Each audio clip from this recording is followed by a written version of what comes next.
দেখা যাক কি মাছ পাওয়া যায় আজকে।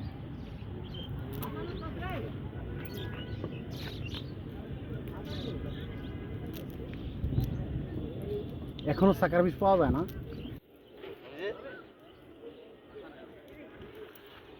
যদি এটা আমাদের দেশীয় প্রজাতির মাছ হইতো,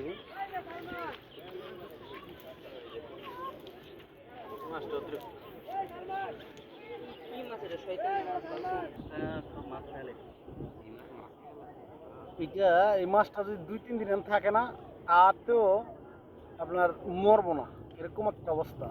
শুকায় যাইব, হ্যাঁ শুকায় যাইব তো মরছে। এটা যদি কালকে সকালে যদি পানি ভিতরে ছাড়া যাইব। হ্যাঁ, যদি এই মাছগুলো আমাদের দেশীয় মাছ হইতো, তাহলে 2টা মাছের দাম মিনিমাম 1 থেকে 10 টাকা। এই হচ্ছে তুরাগের বর্তমান অবস্থা।